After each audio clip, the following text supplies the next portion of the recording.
খাল্লি, তো লাভ হইল কি? এই জন্য এটা কোনো বিষয় না। তো আল্লাহ নবী বলেন ফাআলাইহি বিসসাওম, তাহলে তুমি রোজা রাখো।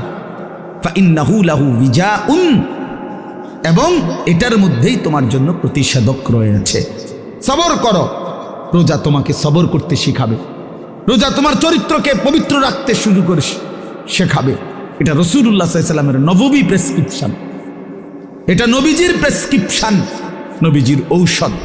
তো আমার বলার উদ্দেশ্য এই আয়াত আমি এই জন্য পড়ছি যে আলহামদুলিল্লাহ, নিজেকে চরিত্র গঠন, তোমরা যারা কিশোর, নওজোয়ান, যুবক, তোমরা যারা এখনো অবিবাহিত, তোমাদের কাছে বন্ধু অনুরোধ, চরিত্রের হেফাজতের নিয়তে, অভ্যস্ত বানাবার নিয়তে, নিজের আখলাকের পবিত্রতার নিয়তে মাহে রমজান সামনে, মাহে রমজান সামনে।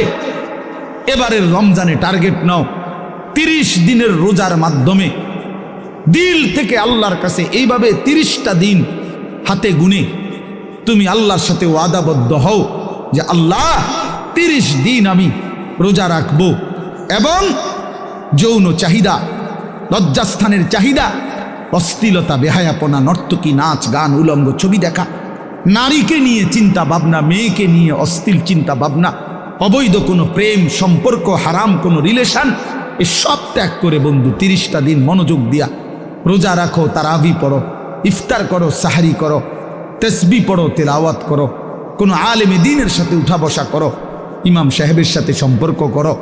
ইনশাআল্লাহ দেখবা আল্লাহ চাহে তো 30 দিনের মাথায় আল্লাহ বলেন লাআল্লাকুম তাত্তাকুন, আমি আল্লাহ ওয়াদা দিলাম মুমিন তোকে মুত্তাকি বানিয়ে দেব।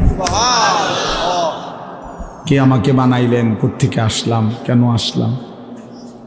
যিনি আমাকে বানাইলেন সেই মহান মালিক আমার, তিনি কি জন্য বানাইলেন? আমি যা করছি এটাই কি তিনি চাচ্ছেন কিনা? আর তিনি যা চাচ্ছেন আমি তা করছি কিনা? প্রতিনিয়ত যে মানুষগুলো কবরে যায়, মৃত্যুবরণ করে, কেউ নিজের ইচ্ছায় মরে না, মরতে চায়ও না, কিন্তু এক অদৃশ্য মালিক তাদেরকে নিয়ে যাচ্ছেন। কেন নিয়ে যাচ্ছেন? কোথায় নিয়ে যাচ্ছেন? শেষ পর্যন্ত এর পরিণতি কি? আমাদের গন্তব্য কোথায়? মঞ্জিল কোথায়? এই বিষয়গুলো নিয়ে ভাবা, ফিকির করা, এটা অনেক বড় নিয়ামত। আর শুধু দুনিয়া খাইলাম, ঘুমাইলাম, পেশাব পায়খানা করলাম, যৌন চাহিদা পূরণ করলাম, লজ্জাস্থানের চাহিদা পূরণ করলাম, যা মন চায় তাই করলাম। প্রিয় ভাই, এটা কাফির মুশরিকদের স্বভাব।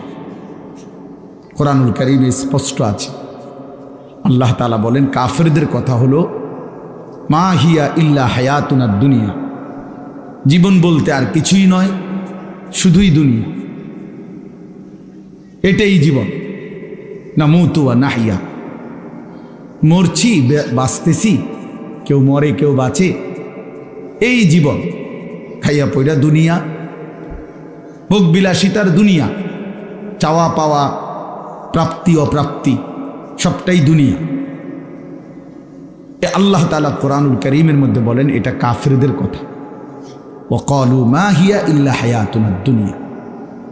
তাহলে বেঈমান, নাফরমান, কাফেরের কথা এটা, যে জীবন মানে শুধুই দুনিয়া। আর কোরআনুল কারীমে আল্লাহ বলছেন জীবন মানে কোনটা? এটা তো কাফেরে না বলে যে জীবন মানে কি? দুনিয়া। আর আল্লাহ বলেন জীবন মানে কি? ওয়া ইন্নাদ দারাল আখিরাতা লাহিয়াল হায়াওয়ান। কোরআনুল কারীমে আল্লাহ স্পষ্ট বলছেন, বান্দা শোনো, নিশ্চয়ই আখিরাতই হচ্ছে জীবন। লাহিয়াল হায়াওয়ান, আখিরাতই হচ্ছে জীবন। ওমা হাদিহিল হায়াতুদ দুনিয়া ইল্লা লাহবুন ওয়া লাইব।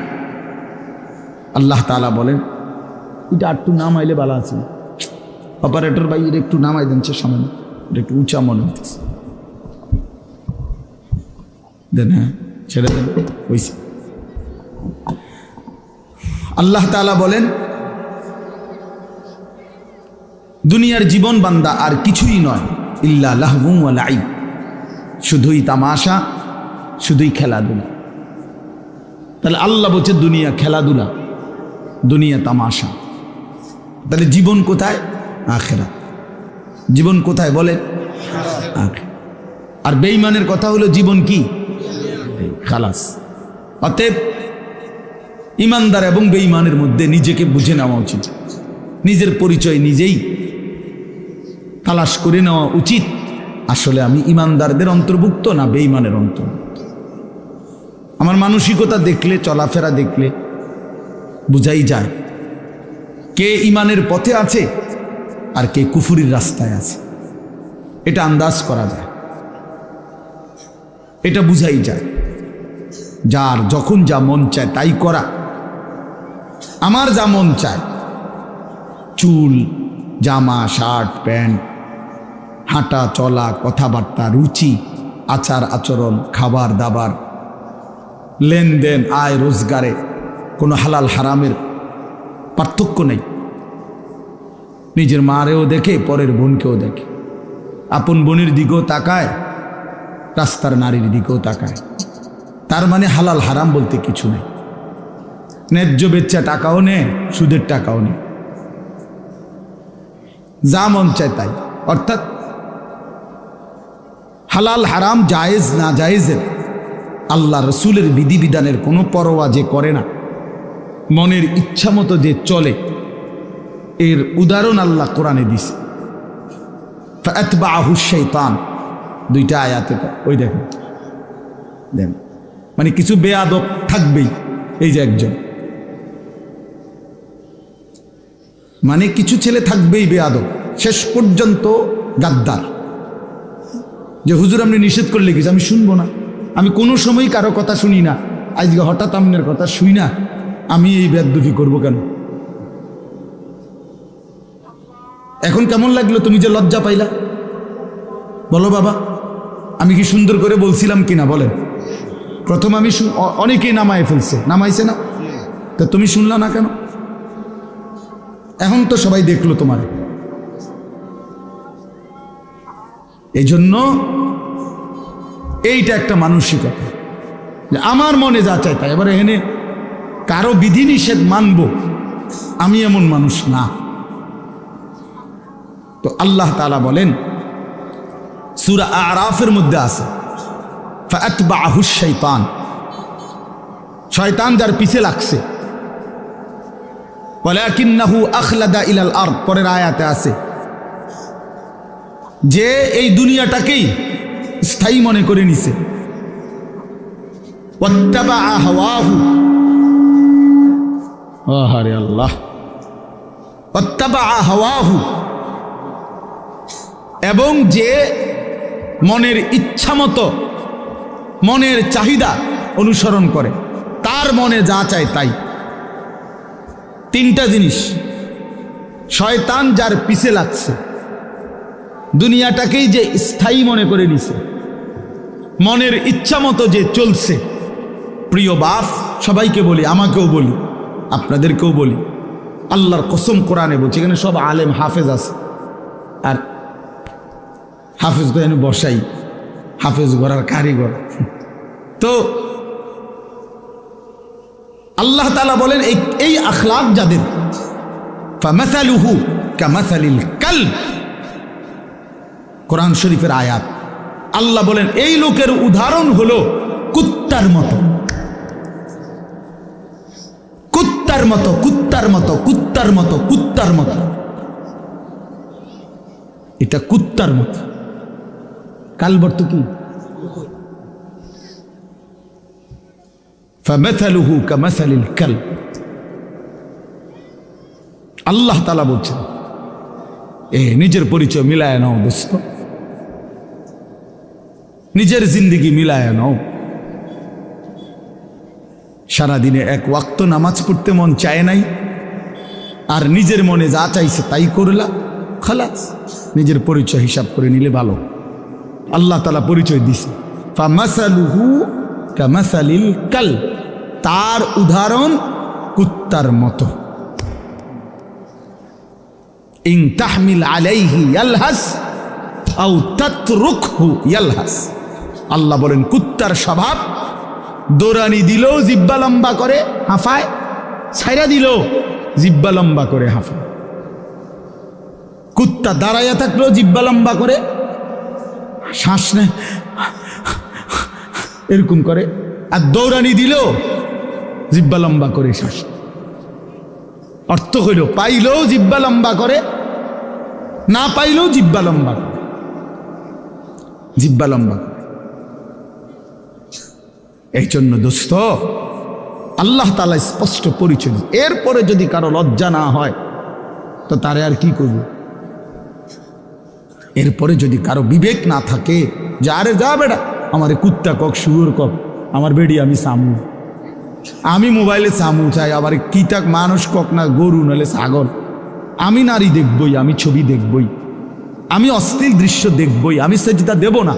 আরও যদি আমারে যদি কুত্তার তুলু নিচে নামায় দেও, আমি নিলাম না, আমার গায়ে লাগাইলাম না, আমি আমার মতো চলবই, তো ঠিক আছে ভাইয়া, ঠিক আছে।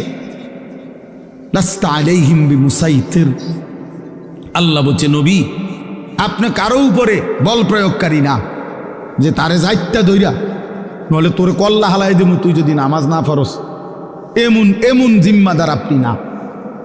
কথা বোঝেন নাই? সর্বোচ্চ বলা, সর্বোচ্চ পৌঁছিয়ে দেওয়া। ইন উরিদু ইল্লাল ইসলাহা মাস্তাতাতু, আল্লাহ বলছে নবীরা বলতেন হে আমার জাতি, তোমাদের সংশোধন চাই, আমার সাধ্যে যেটুকু আছে এটুকু দিই। মাস্তাতাতু অর্থ হলো আমার সাধ্য মতো, আমি যেদূর পারছি এদূর, আমি যেদূর বলার সুযোগ পাইছি এদূর, যেদূর চেষ্টা করছি বুঝাইতে এদূর, এরপরে আর কিছু করার নাই। তুমি যদি নিজেই নিজেকে বরবাদ করে দাও, ঠিক আছে, ঠিক আছে ভাইয়া, চলো, অসুবিধা কি? কারো দিনই থামে না, কারো রাতই আটকায় না, কেউ কারোর জন্য দুনিয়ায় থামে না। আমার মৃত্যু তোমার লেগে আটকাইবে না, তোমার মৃত্যু আমার জন্য আটকাবে না, কারো জন্য আটকাবে না। প্রত্যেকেই একদিন আপন গন্তব্যে, আপন কবরে ফিরেই যাবে। আর কেউ না মরলেও আমি মরে যাব, আমি না মরলেও তুমি মরে যাবে, মানে কেউ কারোর জন্য আটকাবে না। এই জন্য দোস্ত, এটা কোরআন থেকে বললাম।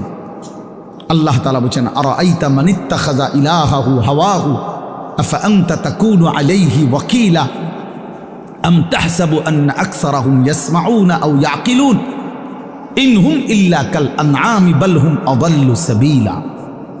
অর্থ হইল, সংক্ষেপে বলতেছি, একই কথা। আল্লাহ বলছে মনের ইচ্ছাকে যে নিজের খোদা বানিয়ে ফেলছে, আল্লাহ বলে তার পরিচয় আর কিছুই নয়, শুধুই জানোয়ার।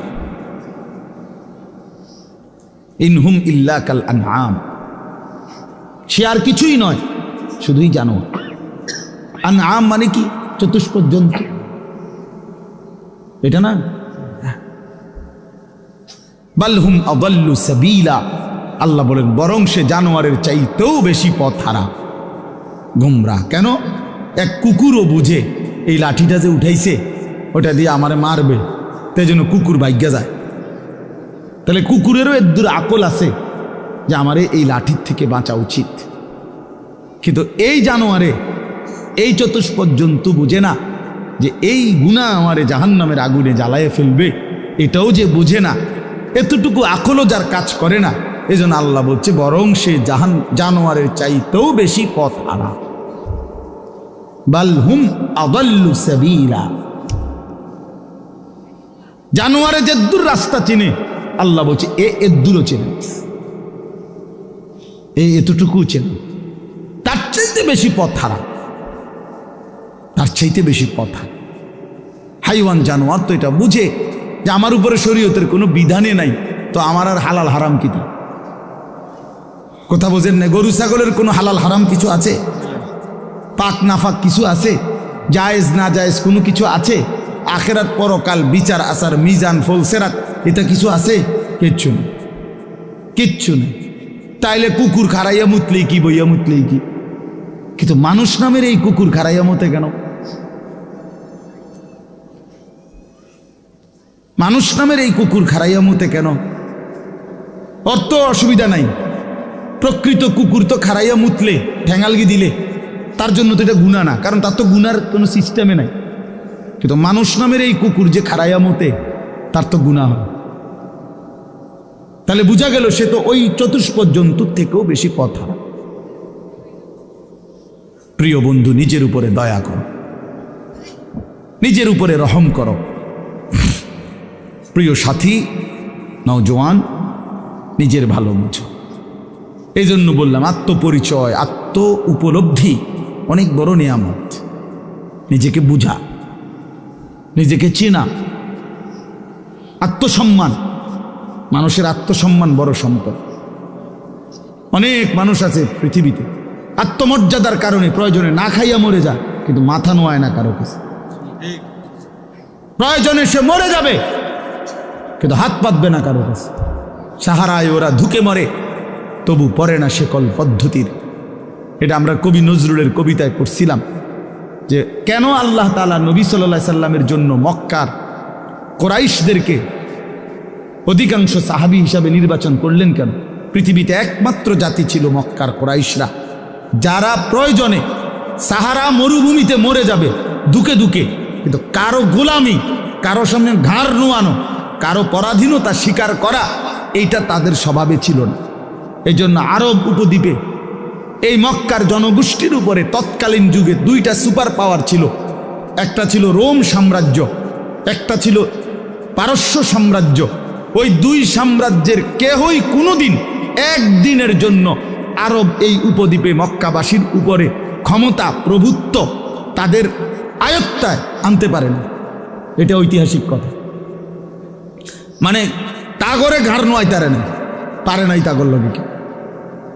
হেরা অদম্য ছিল, কারোর সামনে মাথা নয়। আমার স্বাধীন, শুধু বকরির দুধ খাইতো, শুধু যাযাবরের জিন্দিগি, কিন্তু মানে সর্বদিকে কম, কিন্তু এর পরেও আত্মসম্মান সাংঘাতিক। এই জন্য আল্লাহ তাআলা বলছেন যে কেন নির্বাচন করলাম, এক অদম্য জাতি আমি বন্ধুর পাশে দিলাম। এমন সাহাবী বেশি দিন আর লাগছে না, 16 থেকে 20 বছরের ব্যবধানে পরবর্তী গোটা পৃথিবীতে কালেমার পতাকা উড়াইয়া দিছে। সারা পৃথিবী, আফ্রিকা পর্যন্ত সারা পৃথিবীতে পতাকা উড়াইয়া দিছে।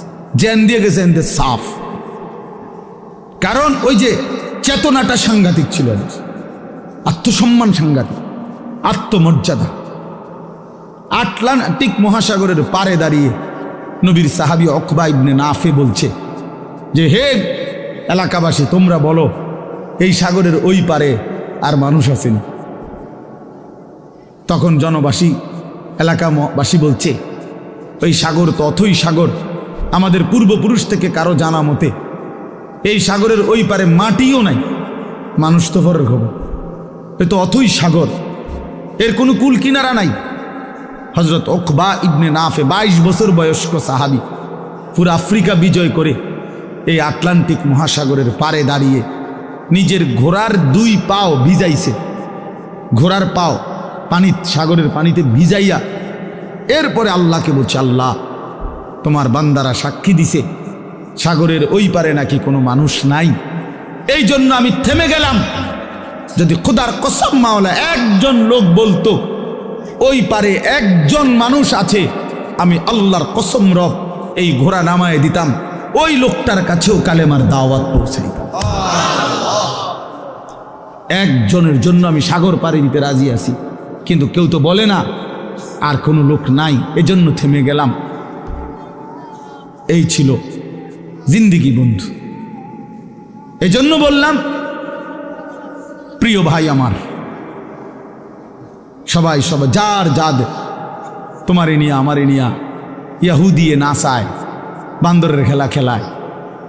আহা, 1 বছরের মধ্যে তোমার চুল কতবার বদলাইলো, 1 বছরের ভিতরে তোমার প্যান্ট কতবার বদলাইলো, 1 বছরের ভিতরে তোমার জামা গেঞ্জি কতবার বদলাইলো, 1 বছরের ভিতরে তোমার কথা বলার চলাফেরার ডিজাইন কতবার বদলাইলো।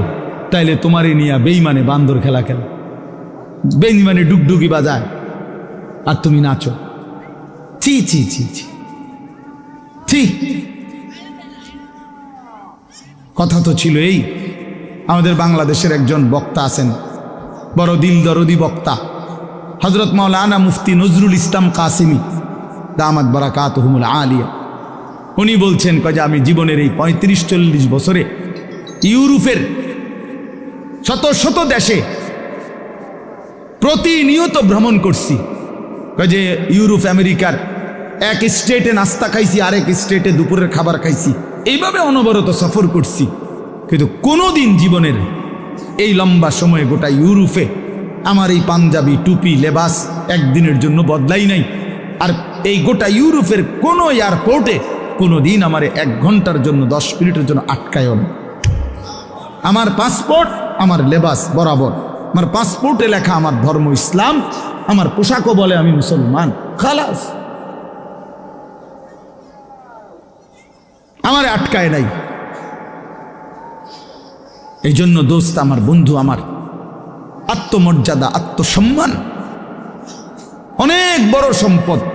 আজকে তোমরা ছেলেরা বাবারা অনেক সুন্দর, তোমরা নওজোয়ান, এই 10 মিনিটের ভিতরে 5 মিনিটের ভিতরে ছুইটা আইসা মাশাআল্লাহ কোরআনের মহব্বতে আল্লাহর দ্বীনের ভালোবাসায় ছুটে আসছো, শুনতেই তোমরা মাঠ ভরে এখন দৌড়াইয়া আইসা বসছো।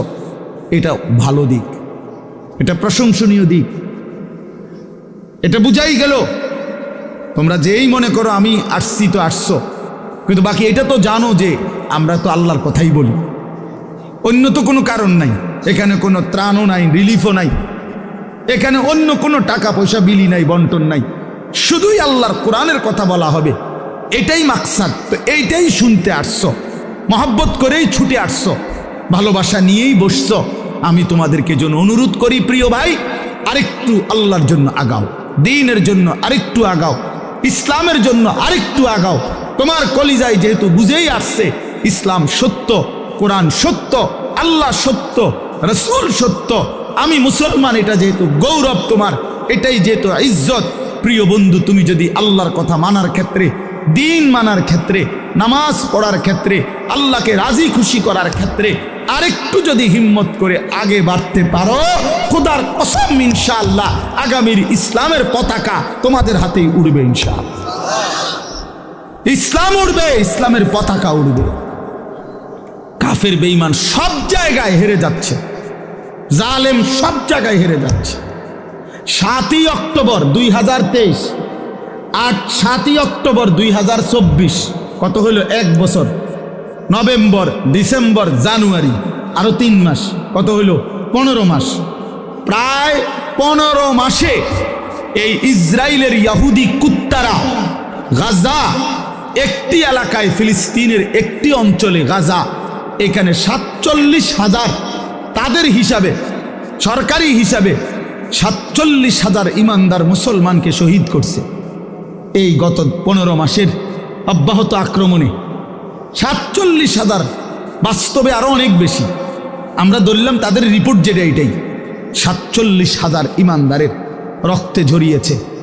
তাদের জাতিসংঘের রিপোর্ট হলো যে গাজার সমস্ত বাড়ি ভবন যেভাবে ধ্বংস করছে, বিধ্বস্ত করছে, ধারাবাহিক যদি কাজ করে, এগুলো আবার গড়তে চেষ্টা করে, তাহলে আগামী 30 বছরেও 20 বছরেও এগুলো কইরা শেষ করতে পারবে না। এইভাবে মাটির সাথে মিশায়া দিছে সমস্ত ভারী বসত ভিটা, লাখ লাখ সন্তান রাস্তার পথের ফকির হয়ে গেছে। এতিম বাচ্চার মা নাই, বাবা নাই, স্ত্রীর স্বামী নাই, স্বামীর সন্তান নাই, পুরুষের, এইভাবে বিধ্বস্ত করছে 15 মাসের মধ্যে। বন্ধু, পৃথিবীর সমস্ত সুপার পাওয়ার, গোটা ইউরোপ এই ইসরায়েলের কুত্তাদেরকে অস্ত্র দিছে এবং সমর্থন দিছে। আমেরিকার কুত্তারা বারবার সবচেয়ে বেশি ডোনেশন করছে এই ইসরায়েলকে। এই ট্রাম্প, এই নতুন বেঈমান, এই বেঈমানও বলছে গাজাকে সমান করে দিবে ইসরায়েলের পক্ষ হইয়া।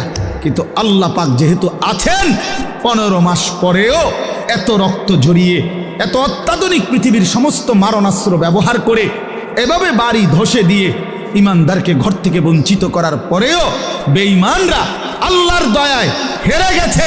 নাকে খত দিয়া, যুদ্ধ বিরতি দিয়া ইসরায়েলের কুত্তারা যুদ্ধ থামাইতে বাধ্য হয়েছে। এই মুহূর্তে বন্ধ যুদ্ধ, আলহামদুলিল্লাহ। এজন্য কুত্তা জিতে নাই, ইমানদার জিতে গেছে। মুমিন হারে না, ইমানদার হারে না।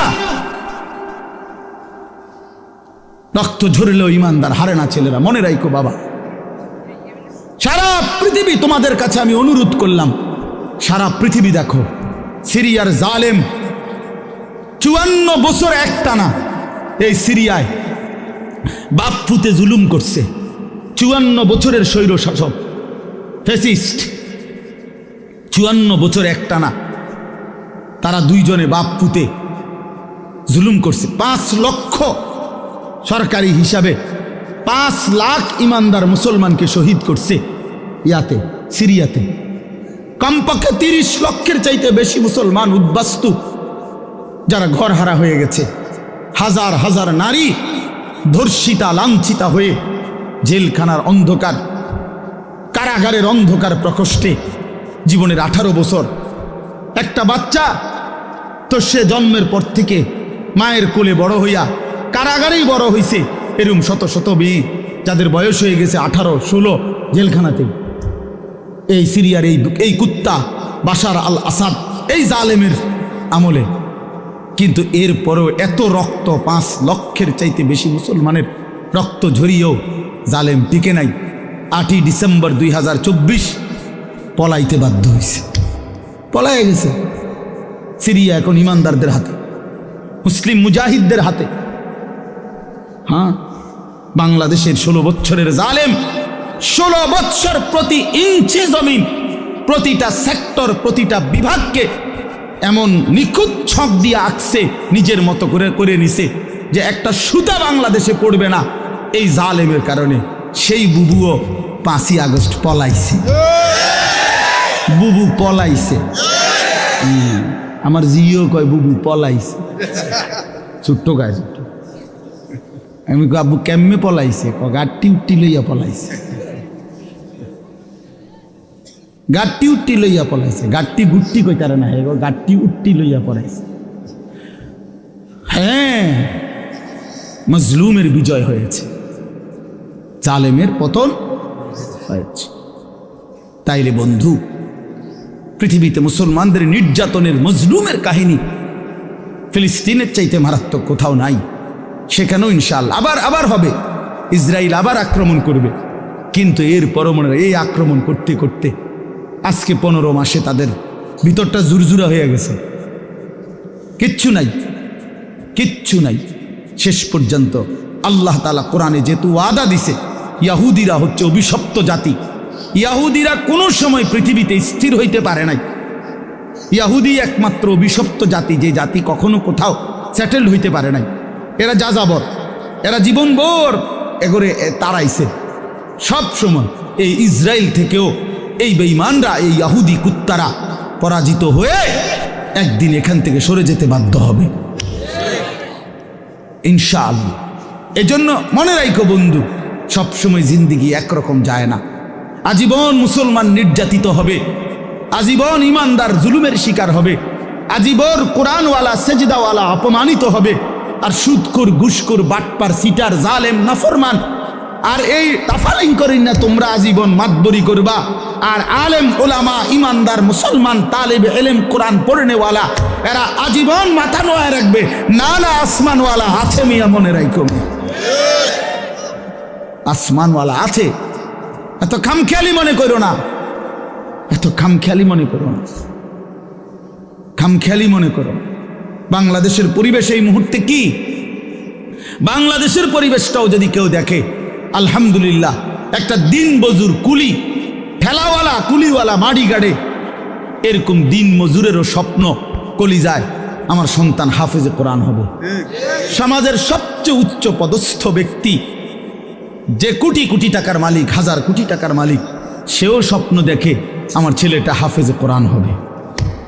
বারবার, একবার না, দুইবার না, সারা পৃথিবীর বুকে বাংলাদেশ যদি আজকের পৃথিবীতে পরীক্ষা জরিপ নেয় যে একটি মাত্র বিষয়ে বাংলাদেশের বারবার ফার্স্ট হইছে সারা বিশ্বে, এটা একটাই মাত্র বিষয় যেখানে প্রত্যেকবারে বাংলাদেশ বিশ্ব চ্যাম্পিয়ন, বিশ্বে প্রথম 70 দেশে, 90 দেশে, 110 দেশে, সেটা কোরআনুল কারীমের হাফেজ, হেফজে কোরআনের মাধ্যমে।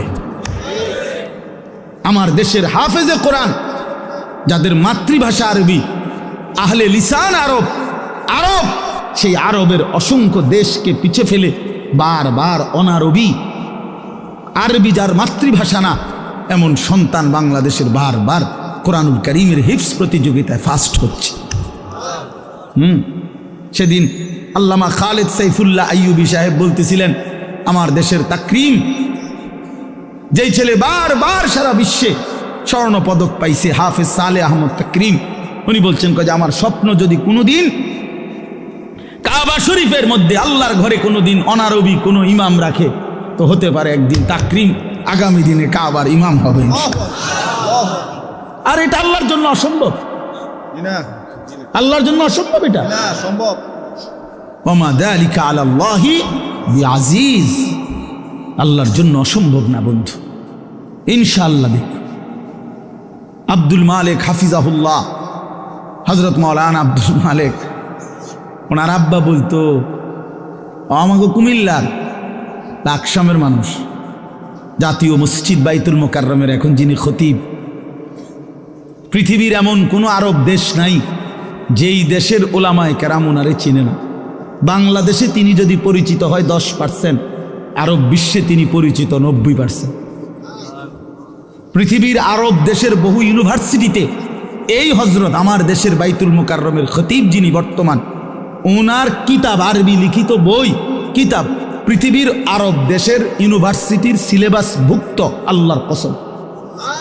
আল মাদখাল উসুলে হাদিসের এক কিতাব সারা পৃথিবী পড়ে, এত সুন্দর, এত জামে, মানে উসুলে হাদিসের কিতাব আর পৃথিবীতে নাই।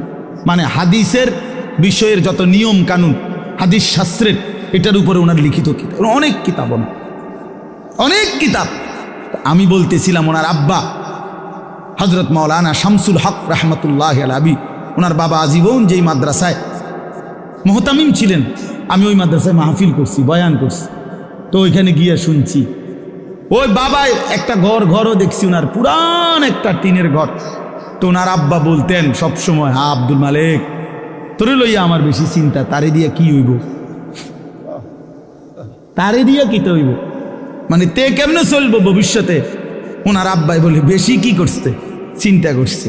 আব্দুল মালিক এখন জাতীয় মসজিদের খতিব।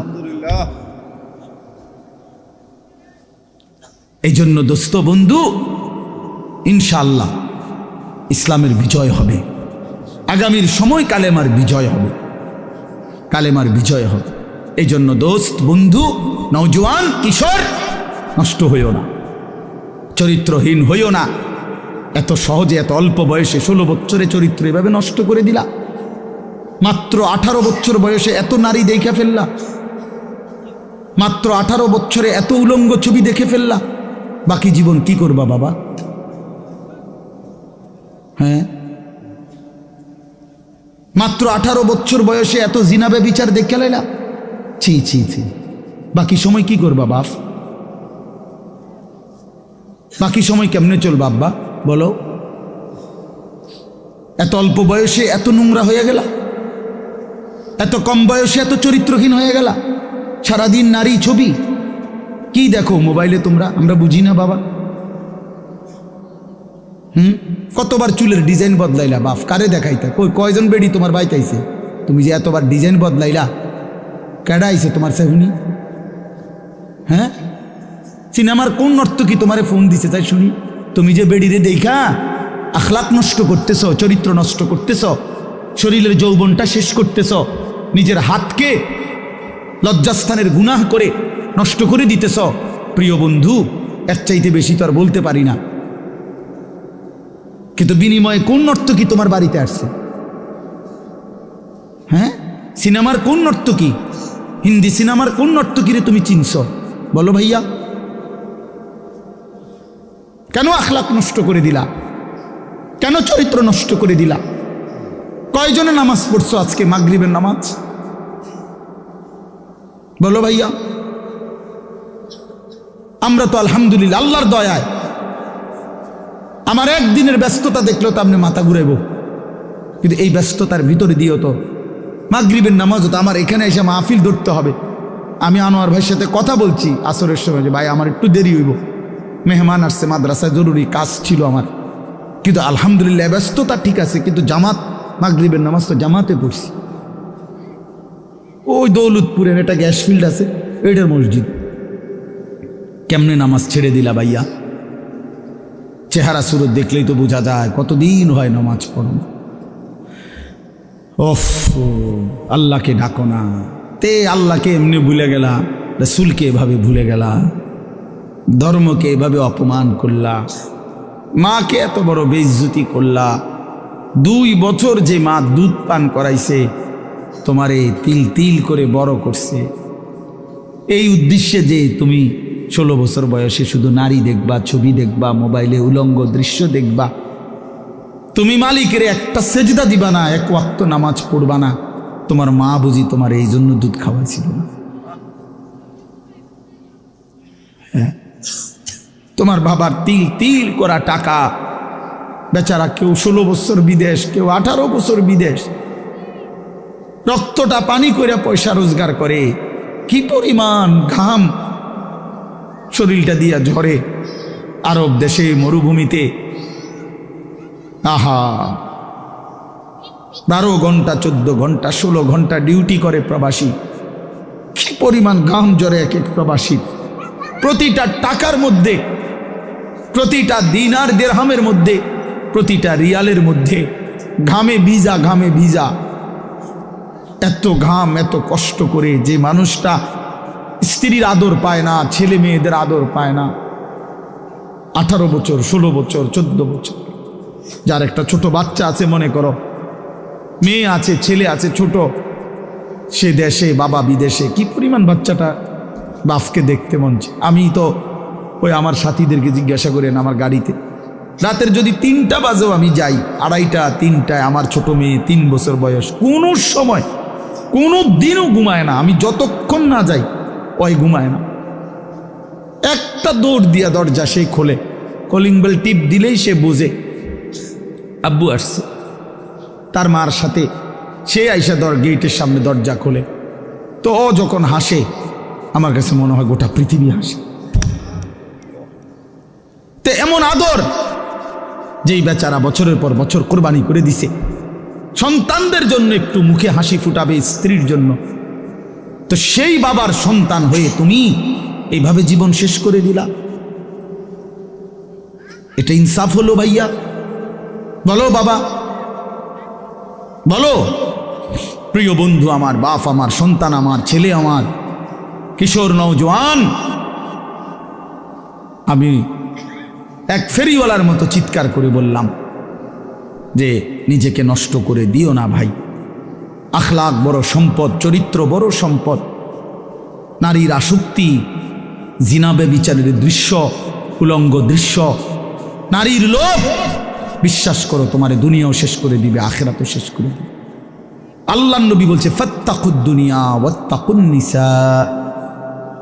আল্লাহর নবী বলছে উম্মত, দুনিয়ার ধোঁকা থেকে বেঁচে থাকো, নারীর ধোঁকা থেকে বেঁচে থাকো। বেপর্দা নারী, হারাম নারী, যে নারীকে দেখার তোমার অনুমতি নাই, ওর হাসি মূলত হাসি না, আগুন।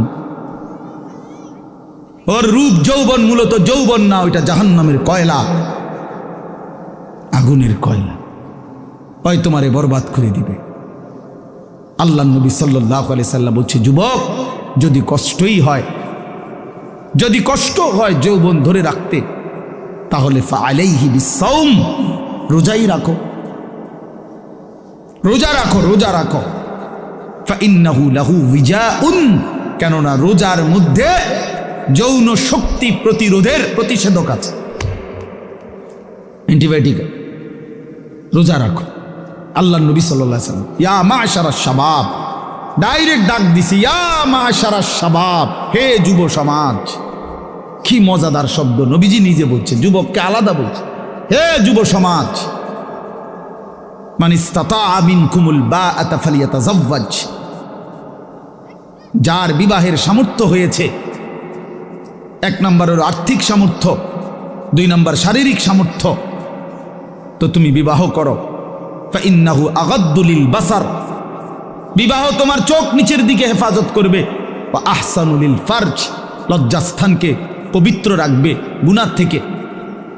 ওমান লাম ইয়াস্তাতি, আর যদি কেউ এই মুহূর্তেই পারতেছো না, পরিবেশ পারিপার্শ্বিকতা সব মিলাইয়া বিবাহের সময় এখনো হয় নাই, কিন্তু নিজের যৌন চাহিদা আছে, নিজের ভিতরের কামনা বাসনা আছে, এটা তো বন্ধ করে দেওয়া যাবে না। এমন কোনো ট্যাবলেট দিয়া বেলে যে তার যেন আর কোনো শারীরিক কোনো যৌন চাহিদাই যেন না থাকে, এমন ইঞ্জেকশন দিয়ে দেন না, তাহলে তো মুশকিল, এটা বিপদ। এটা তো আল্লাহ প্রদত্ত, আল্লাহ প্রদত্ত। অতএব আল্লাহ নবী বলছেন ফালাইহি বিসসাওম। থাক ওদিকে তাকায়ও না ভাই, এত মানুষ সবাইরে গুছান সম্ভব না, কিছু পাগল ছাগল ফালতু এগুলো থাকবেই। এটা এত তান টোহাইয়া লাভ হতো না, যে দূর শুনছে দূর। আমি এত সংখ্যার চিন্তাও করি না, এন মানুষ হয়েছে 10 কোটি, হ্যাঁ আল্লাহ কইল আমি নিলাম না, কথা বুঝছেন না? মানুষ হয়েছে একের 50 লাখ আর কি, সব আমার আলগি দিয়ে মনে করেন 4 রাস্তার মাথার নিয়ে হতায় দিয়ে আইছে। আল্লাহ বলছে আমি আনিস তোমারে নিলাম না, খালি তো লাভ হইল কি? এই জন্য এটা কোনো বিষয় না। তো আল্লাহ নবী বলেন ফালাইহি বিসসাওম, তাহলে তুমি রোজা রাখো, ফাইন্নাহু লাহু বিজাউন, এবং এটার মধ্যেই তোমার জন্য প্রতিষেধক রয়েছে। সবর করো, রোজা তোমাকে সবর করতে শিখাবে, রোজা তোমার চরিত্রকে পবিত্র রাখতে শুরু করে শেখাবে। এটা রাসূলুল্লাহ সাল্লাল্লাহু আলাইহি ওয়াসাল্লামের নববী প্রেসক্রিপশন, এটা নবীজির প্রেসক্রিপশন, নবীজির ঔষধ।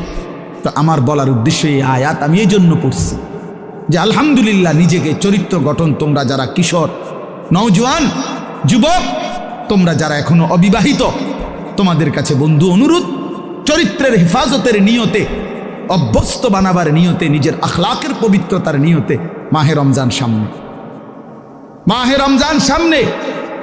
এবারের রমজানে টার্গেট নাও 30 দিনের রোজার মাধ্যমে দিল থেকে আল্লাহর কাছে এইভাবে 30টা দিন হাতে গুনে তুমি আল্লাহর সাথে ওয়াদাবদ্ধ হও যে আল্লাহ 30 দিন আমি রোজা রাখবো, এবং যৌন চাহিদা, লজ্জাস্থানের চাহিদা, অশ্লীলতা, বেহায়াপনা, নর্তকী, নাচ গান, উলঙ্গ ছবি দেখা, নারীকে নিয়ে চিন্তা ভাবনা, মেয়েকে নিয়ে অশ্লীল চিন্তা ভাবনা, অবৈধ কোনো প্রেম সম্পর্ক, হারাম কোনো রিলেশন, এ সব ত্যাগ করে বন্ধু 30টা দিন মনোযোগ দিয়া রোজা রাখো, তারাবি পড়ো, ইফতার করো, সাহারি করো, তসবিহ পড়ো, তেলাওয়াত করো, কোনো আলেমে দ্বীনের সাথে উঠা বসা করো, ইমাম সাহেবের সাথে সম্পর্ক করো। ইনশাআল্লাহ দেখবা আল্লাহ চাহে তো 30 দিনের মাথায় আল্লাহ বলেন লাআল্লাকুম তাত্তাকুন, আমি আল্লাহ ওয়াদা দিলাম মোমেন তোকে মুত্তাকি বানিয়ে দেব, মুত্তাকি বানিয়ে দেব। আর যদি মুত্তাকি হও তাইলে পুরস্কার কি? উইদ্দাত লিল মুত্তাকিন, আল্লাহ বলছেন জান্নাত বানানোই হয়েছে মুত্তাকিদের জন্য। 30 দিনে মুত্তাকি হবা, 30 দিনে জান্নাতি হবা।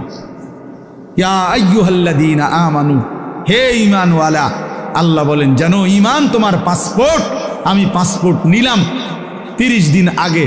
আর আল্লাহ ওয়াদা দিছেন রমজানের চাঁদ উঠলে আমি আল্লাহর কাছে ঈমানের পাসপোর্ট দিবা, ঈমানের পাসপোর্ট আমি জমা নিলাম, 30 দিন অপেক্ষা করবা, 30 দিন আমার হুকুম মাইনা চলবা, 30 দিন পরে ঈদের চাঁদ উঠবে, সেই দিনই তোমার পাসপোর্টের উপরে জান্নাতের ভিসা লাগবে, পাসপোর্ট এবং ভিসা লাগবে, আর ঈদের দিন ফ্লাইট হবে, জান্নাতের ফ্লাইট, ইনশাআল্লাহ, ইনশাআল্লাহ। হাদিসে আছে ঈদের দিন আল্লাহ তাআলা ফেরেশতাদেরকে জিজ্ঞাসা করে, ফেরেশতারা বলো তো ওই ব্যক্তির প্রতিদান কি হইতে পারে যে তার পরিশ্রম, তার হুকুম, তার মুনিবের আদেশ পূর্ণ আদায় করছে, যেই কর্মচারী তার কর্ম ঠিক মতো 100 পালন করছে, তো এখন তার বিনিময় কি হইতে পারে? ফেরেশতাদেরকে আল্লাহ বলবে ঈদের দিন, ফেরেশতারা বলবে মাওলা তো এটার বিনিময়তে এটাই আইন ওয়াফা আজরাহু, তার বিনিময়ে তাকে পূর্ণ দিবেন, পারিশ্রমিক পূর্ণ দিবেন, কারণ সে তার কর্ম পুরা করছে, অতএব পারিশ্রমিকও তো কি দিতে হবে? পুরা দিবেন, এটাই তো যুক্তির কথা। তো আল্লাহ তাআলা তখন বলবেন ফেরেশতারা তোমরা সাক্ষী থাকো, আমার ইজ্জতের কসম, আমার জালালের কসম, আমি আল্লাহর বরত্বের কসম, আমার শ্রেষ্ঠত্বের কসম, আমার এই বান্দাগুলো 1 মাস রমজানে আমার হুকুম পূর্ণ আদায় করছে, আমার আদেশের হক আদায় করছে, রমজানের হক আদায় করছে। আজকে আমি আল্লাহ ঈদের দিনে ঘোষণা দিলাম তোমাদের সামনে, কাদ গাফারতু লাকুম, আমি আল্লাহ আমার এই বান্দাদেরকে মাফ করে দিলাম। ফেরেশতারা তখন ডাক দিয়ে বলবে, তখন ফেরেশতারা নামাজি ঈদগাহের ইমানদার মুসলমানদেরকে বলবে যে ইন্নাল্লাহ কাদ গাফারা লাকুম, তোমাদের আল্লাহ তোমাদেরকে মাফ করে দিয়েছে। আমরা ফেরেশতারা নিজে শুনছি। ফারজিউ রাশিদিনা ইলা রিহালিকুম, অতএব তোমরা খুশি খুশি চিত্তে, সন্তুষ্ট চিত্তে, সফলভাবে তোমরা তোমাদের ঘরে ফিরে যাও। এই জন্য বন্ধু, এটাই আমার মূল বক্তব্য। আল্লাহ তাআলা মাহে রমজান আমাদের সামনে, আর মাত্র 30-32 দিন, খুব সম্ভব 32 দিন হবে, এরকম কতদিন, 32 দিন। আর মাত্র আমার শায়েখ আল্লামা মুফতি মুশতাকুন নবী সাহেব হুজুর এখন প্রত্যেক মাহফিলে এভাবে শিখায়, বলায় যে আর মাত্র 32 দিন মাহে রমজানের শুভ দিন। কয়দিন? আর মাত্র, বলেন না, মাহে রমজানের শুভ দিন। আর মাত্র 32 দিন রহমত মাগফিরাতের শুভ দিন। আর মাত্র 32 দিন নাজাতের শুভ দিন। আর মাত্র 32 দিন ইফতার সাহারির শুভ দিন। আর মাত্র 32 দিন 20 রাকাত তারাবির শুভ দিন। আর মাত্র 32 দিন মুত্তাকি হওয়ার শুভ দিন। আর মাত্র 32 দিন জান্নাতি হওয়ার শুভ দিন। আর মাত্র 32 দিন লাইলাতুল কদরের মর্যাদা পাওয়ার শুভ দিন। কাউন্ট ডাউন করো, মানে গুনো। আর মাত্র 31 দিন, আর মাত্র 30 দিন, কাউন্ট ডাউন, সংখ্যা গুনো। এটা উচিত, উচিত। নবীনগরের মুরব্বী এখন আসছে, আল্লাহু আকবার। এখন তো এই জন্য বললাম, আমরা অনুরোধ করছি, প্রিয় বাপ, বয়স্ক বাবারা, আপনারা এবার আপনাদের, তো আপনারা বলবেন যে হুজুর আমগুলো তো কিচ্ছুই করলেন না, কাল ফুল আইনরেই করলেন। আপনাদের জন্য কথা হলো এটা বাপ, আপনাদের জন্য প্রথম জিম্মাদারি। আমি প্রতিদিন এটা বলি, আপনাদের স্ত্রী সন্তান, আপনাদের ছেলে মেয়ের ঈমান আমল আখলাক, বন্ধু আমার, বাপ আমার, এদের এই ঈমান আমল আখলাক, এইটার সংশোধন, এটার ফিকির, এটা আপনাদের মূল জিম্মাদারি। এটাই আপনাদের মূল জিম্মাদারি। আপনারা দয়া করে ঘর যদি পুরা শেষ করতে নাও পারেন, কিচ্ছুই তো না, আপনারা যদি সোফা, খাট, পালং, পরিবারের সবটা চাহিদা, মনে করেন 4 রুমে 4টা খাট দরকার, আপনি হয়তো হায়াতে থাকতে 2টা খাট ব্যবস্থা করতে পারছেন, তেমন অসুবিধা হবে না, বাকি দুটা হেতে বানাইতে পারবে। আপনি দেখেন বাবা, হেতে আরো সুন্দর বানাইতে পারবে। যে মকবুল ভাই দায়িত্ব নিছে, উনি নিজে কইছে এখন, তাইলে এই জন্য সে আরো সুন্দর বানাইতে পারবে। আপনি অপেক্ষা করেন, আপনি সাদ্দা না দিতে পারলো সে দিবে। অতএব শুধু দুনিয়া মিলাইবার জন্য আপনারা বাবারা, বয়স্ক বাবারা, অভিভাবক যারা, ছেলের বাপ, মেয়ের বাপ, স্ত্রীর স্বামী, দয়া করে বাপ, আপনারা গহনা অলংকার, আসবাবপত্র, খাট, পালং, সোফা, ফার্নিচারের জন্যই আপনারা আপনাদের এই সময় হায়াত শেষ করেন না, বরং সংসারের পবিত্র দায়িত্ব, স্ত্রী সন্তানের মূল দায়িত্ব হলো আপনার উপরে, তাদের ব্যাপারে আল্লাহর কসম, তাদের ইবাদত, তাদের ঈমান, তাদের আমল, তাদের আখলাক আপনার বিবেক দিয়ে ভাবা উচিত। আমার ছেলেটা 16 বছর কোনো দিন ফজরের নামাজ পড়ে না, আমি কেমন বাপ, আমার ছেলেটা কেমন ছেলে। আমার মেয়েটা কোনো দিন পর্দা করে না, আমি কেমন মা, আর আমার মেয়েটা কেমন মেয়ে। বলেন, আমার ছেলে সারা রাত সারা দিন মোবাইলের উপরে পড়ে থাকে, বন্ধুদের আড্ডা, আহা কত ছেলে আছে তাদের বাপ কদুর সুখী দিও উকি দিও ফোলাগারে দেখেন। এই সুরে এমন সুর, এমন ডাকাত, এই ডাকাইতের সবচেয়ে বড় শত্রু তার বাপ।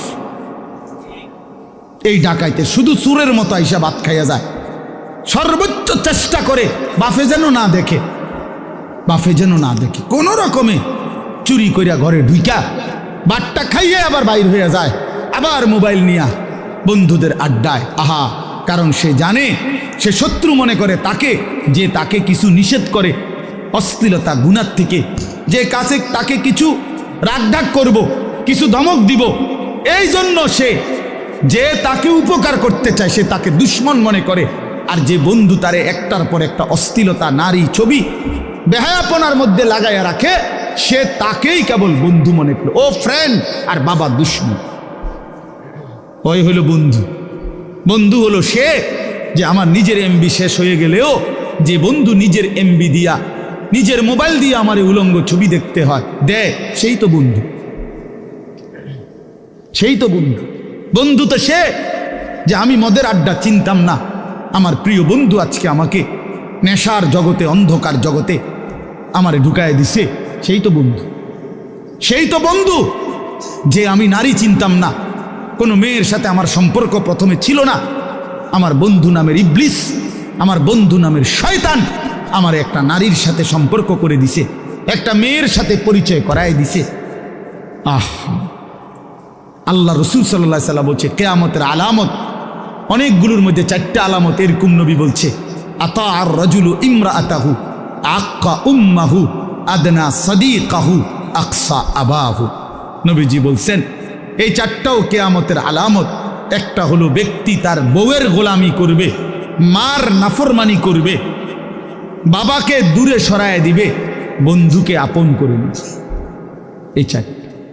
স্ত্রীর গোলামি করবে, বেডি যেটা কই দেয়, বেডি কবে চাঁদ, এটা চাঁদে।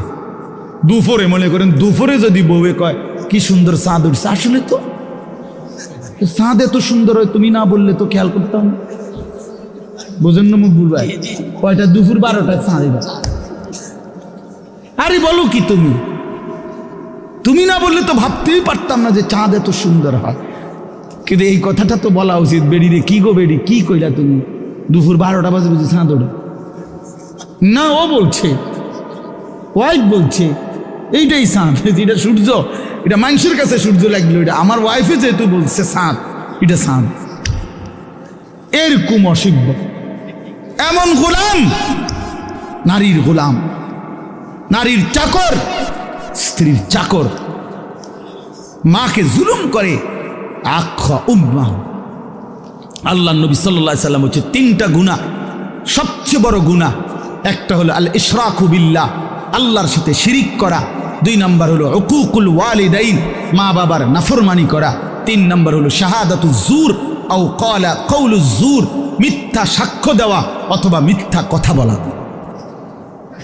নবীজি বলছে, একটা হাদিসে বলছে এই 3টা হলো বারুল কাবায়ের, সবচেয়ে বড় কবিরা গুনাহ। মাকে কষ্ট দেওয়া। আমাদের বাংলাদেশের একজন বুজুর্গ আছেন, আমাদের আদিব সাহেব হুজুর, আল্লামা আবু তাহের মিসবাহ, এই হুজুরের একটা লেখা আছে, মাকে রাজি করো, দুনিয়া আখেরাতের কোথাও আটকাবে না। মাকে খুশি রাখো, মাকে খুশি রাখো, মায়ের মুখে হাসি ফুটাও, তোমার জান্নাতের দুয়ার খুলে যাবে। বাবার মুখে হাসি ফুটাও, তোমার জান্নাতের দুয়ার খুলে যাবে। এই জন্য আমি অনুরোধ করছি, আমার কথা শেষ। আজকে নওজোয়ান কিশোর তরুণ বাবারা, বয়স্ক বাবা, আপনাদেরকে বললাম, আপনাদের ছেলে মেয়ে স্ত্রীর নামাজের ফিকির করেন, রোজার ফিকির করেন, রোজার ফিকির করেন। আল্লাহ তাআলা বলছে ওয়া'মুর আহলাকা বিস-সালাহ, আপনি পরিবারের সদস্যদেরকে নামাজের আদেশ করুন। এই জন্য আল্লাহর আদেশ। এই জন্য আজকে মাহে রমজানকে সামনে রেখে জীবন পরিবর্তনের একটা সিদ্ধান্ত নওজোয়ান তোমরা নিতে পারো কিনা বলো? বলো বাবা, কিশোররা বলো, নওজোয়ান তোমরা বলো, নওজোয়ান তোমরা বলো। আমার একটা অনুরোধ, হাত নামাও। আমার একটা অনুরোধ হইল, এখানে যাদের বয়স 30-এর উপরে, আপনারা বাদে, আপনারা যেমনে আছেন এমনি বসবেন। 30-এর ঊর্ধ্বের বয়স যাদের, এরা উঠেন না। বাকিরা 30-এর নিচে যাদের বয়স, তোমরা দাঁড়ায় বলো, দাঁড়াও, দাঁড়াও, ইনশাআল্লাহ দাঁড়াও। নওজোয়ান ওঠো, নওজোয়ান জাগো, নওজোয়ান বলো, নওজোয়ান হিম্মত করো, নওজোয়ান আগে বাড়ো, নওজোয়ান পতাকা উড়াও, নওজোয়ান ইসলাম উড়াও, নওজোয়ান।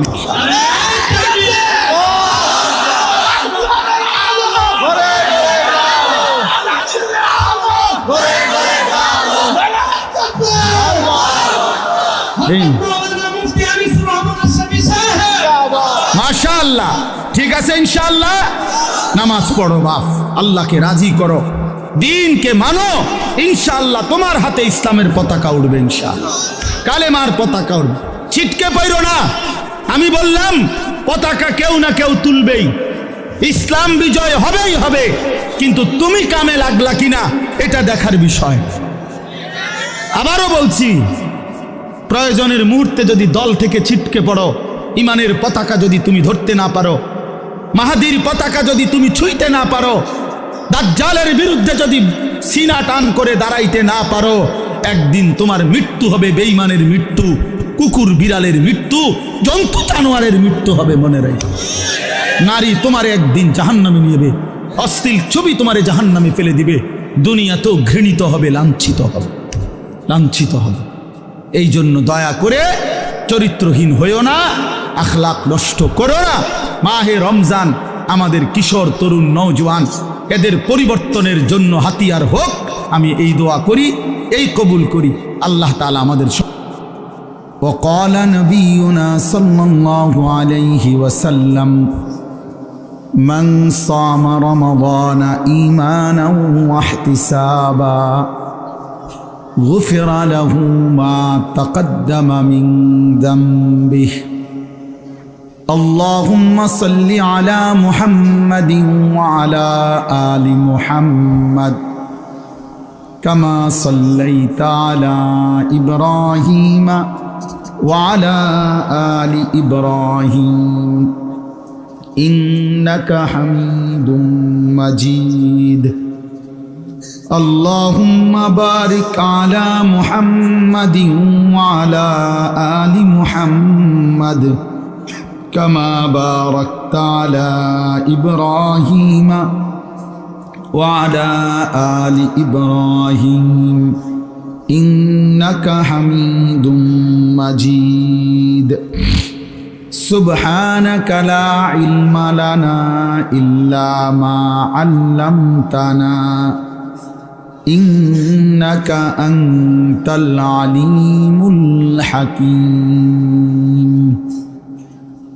الحمد لله আল্লাহ পাক রব্বুল ইজ্জত জুল জালাল ওয়াল ইকরামের ফজল কারাম, রব্বুল আলামিনের অপরিসীম ইহসান, মেহেরবানি, দয়া, আল্লাহ তাআলা আমাদেরকে আজ 26 জানুয়ারি 2025 রোজ রবিবার বিবাড়িয়া জেলা নবীনগর উপজেলাধীন রসুল্লাবাদ হাবিবুল্লাহ হাফিজিয়া মাদ্রাসা ও মসজিদ যুব সমাজের উদ্যোগে হাফেজ ছাত্রদের পাগড়ি প্রদান উপলক্ষে আজকের এই 18তম বার্ষিক ওয়াজ ও দোয়ার মাহফিলে আল্লাহ তাআলাই আমাদেরকে আসবার বসবার আল্লাহর জন্যই জমা হওয়ার তৌফিক দান করেছেন। এজন্য আমরা সকলেই বলি আলহামদুলিল্লাহ। প্রিয় ভাই, সবার কাছে অনুরোধ হলো, এমনিতেই আমার আসতে দেরি হয়ে গেছে। মাদ্রাসায় দুপুরবেলা অনেক মেহমান আসছিল, ওনাদেরকে বিদায় দিয়ে আসরের নামাজের সময়, আসরের নামাজের আজানের মুহূর্তে আমি রওনা দিছি।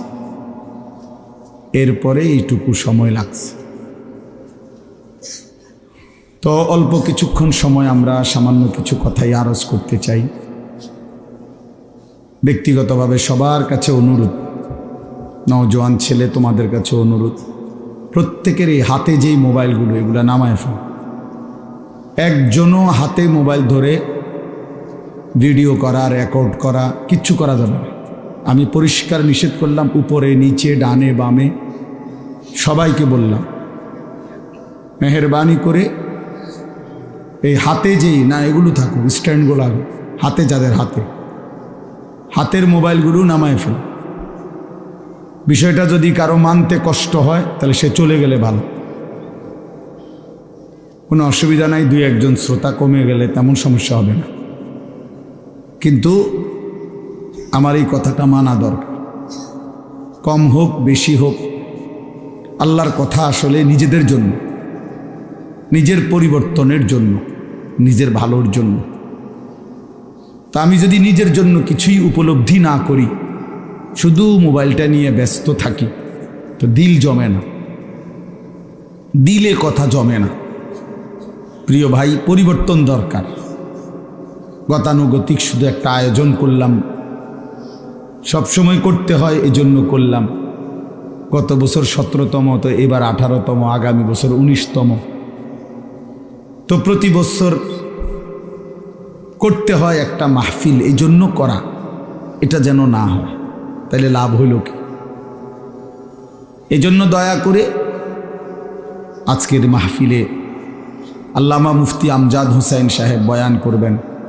অনেক উঁচু মাপের একজন মুহাক্কিক আলেম, ব্যক্তিগতভাবে আমার ব্যক্তিগত মুফতি যিনি, মানে আমি ব্যক্তিগতভাবে যত মাসআলা আমার জীবনে দরকার হয়, আমার ব্যক্তিগত জীবনে সব কিছু যার কাছে জিজ্ঞাসা করি, যার সিদ্ধান্তে মেনে নেই, উনি এই মুফতি আমজাদ সাহেব।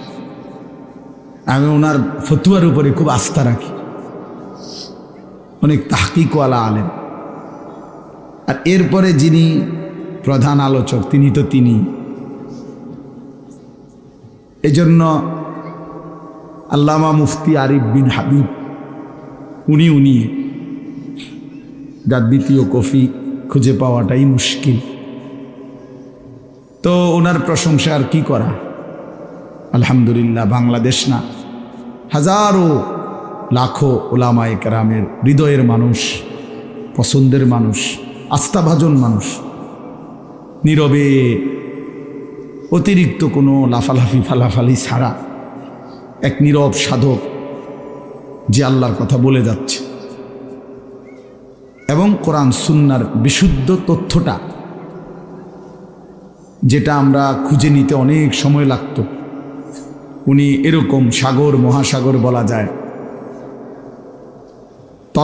তালাশ করে উম্মতের জন্য অনেক দামি দামি কথা বক্তব্য উপস্থাপন করে থাকেন। সেই প্রিয় ভাই মাওলানা মুফতি আরিফ বিন হাবিব আলহামদুলিল্লাহ উনি আজকে আসবেন। হাফেজ আনোয়ার ভাই রসুল্লাবাদী মাদ্রাসার যিনি জিম্মাদার, ওনার লাইন আছে আমি জানি, এই জন্যই না আসবে। সে আসলে আমরাও উনি বললে ফিরাইতারি না, ভালো মানুষ। এই জন্য আল্লাহ তাআলা আমাদের সবাইকে আল্লাহর দ্বীনের জন্যই কবুল করে নেন। এজন্য আমরা সবাই মনোযোগী হই, সবগুলো বয়ান শেষ পর্যন্ত যদি তোমরা ছেলেরা দিল দিয়া শুনো, নিজের জিন্দিগির পরিবর্তন হবে, ভালো হবে। নিজের ভালো, নিজের কল্যাণ এটা বুঝা, এটা অনেক বড় নিয়ামত। আত্ম উপলব্ধি, আত্মসম্মান, আত্মমর্যাদা, এটা অনেক বড় নিয়ামত যে আমি চিনলাম আসলে আমি কে।